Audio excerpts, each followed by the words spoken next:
I was really hoping to join everybody live today, but unfortunately I'm actually in class right now. So what I've done is I have pre-recorded how to make the mushroom and sweet potato arancini for your holiday party. So I hope you enjoy. Now, I think you guys have already seen the video on how to make the risotto, and you're going to want to do that ahead of time. Once you have that done, we're ready to go ahead and turn these into arancini, which are a really perfect party food because they're both delicious and they're bite-sized, easy to pick up and just eat with your fingers. All right, so let's go ahead and get started. Right here I have my already made risotto, and that's the base for this. All we're gonna do next is go ahead and shape them into kind of golf ball or ping pong ball size portions, and then just kind of roll them into a ball just like this. All right, now once we have them rolled, we're gonna go ahead and bread them, and we're using a standard breading procedure here, and that means flour followed by egg wash, a mixture of mostly eggs with a little bit of milk just to kind of thin it out, whisk together, and breadcrumbs that are seasoned here with Parmesan, a little bit of oregano, and a little bit of sage, some salt and pepper. You can kind of get creative with that if you want to, even chili flakes if you want them to make it a little spicy. All right, so when we do our breading, the first thing we're going to do, now if you do this at home, go ahead and make all your risotto balls first before you start the breading process. But for the video, I'm just going to do one to show you because I've already got some made.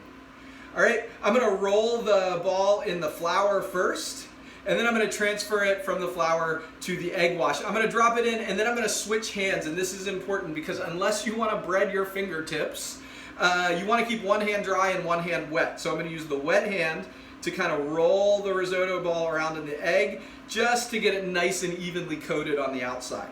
Okay? And then I'm going to move this over here into the breadcrumb mixture, and I'm going to switch back to the flour hand, to the dry hand, before I go ahead and coat that with the breading. Okay? All right, that looks great, and we're ready to go. So that is our arancini before it goes into the fryer. Okay? Now I've got a few of them pre-made, ready to go. And when you do this, you can lay them out on a pan and make a whole batch. I've got now I got 6 here ready to drop into the fryer, and we'll get those going. But before we do, let's check our fryer temperature, okay? So this is important. If you want to make sure that these don't come out really greasy, you want to make sure your fryer is plenty hot, around 325 to 350 here. That will keep them from absorbing the grease. And I'm at...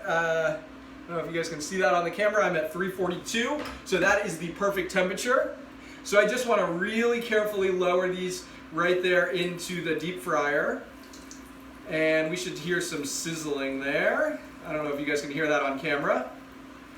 Okay, and remember that when I put that cold food into that hot oil, it's going to cause the temperature to drop. So I'm just increasing my heat a little bit to make sure that that doesn't happen. Okay, and then I'm able to recover from that quickly.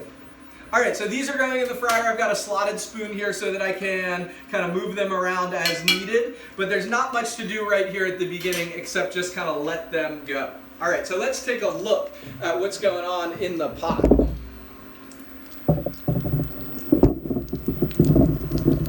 All right, so we see that we've got that nice sizzling going on there. That's what we're looking for. If you don't see those bubbles, your oil is definitely not hot enough, and you're going to end up with really soggy arancini. So you got to be careful about that. All right, so our frying time is only going to be about 2 or 3 minutes. What we're really looking for is for the surface to get golden brown and crispy and delicious. Remember, the risotto here, it's already fully cooked, it's already ready to go. So we just need to make it hot through so it gets nice and gooey in the center. We've got that Parmesan cheese and those sweet potatoes in there, and so it's gonna get nice and melty. All right, and that is what we're looking for. Okay, so we're gonna let them kind of cook until they get nice and golden brown on the outside, and again, nice and melty in the center. And I'm just moving them around so they cook evenly as possible anyway. And I've got a little trick that I didn't put in the recipe for serving these that is a nice kind of addition. And what I did is I went ahead and picked a bunch of fresh sage. And I'm going to use this as a garnish, but I'm going to actually drop it in the fryer real quick first so that it gets kind of crispy. And it makes for a really pretty garnish with a really nice texture and a subtle sage flavor. It kind of mellows the flavor a little bit. So I want to make sure that I have a sheet pan lined with a rack ready to go. And the reason that I'm using the rack is to keep the sage and the arancini from sitting in their own grease and getting soggy. So we really want to make sure that we do that.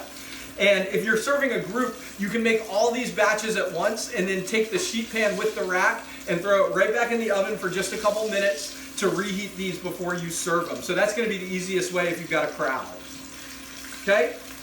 So my sage is going into the fryer with the arancini.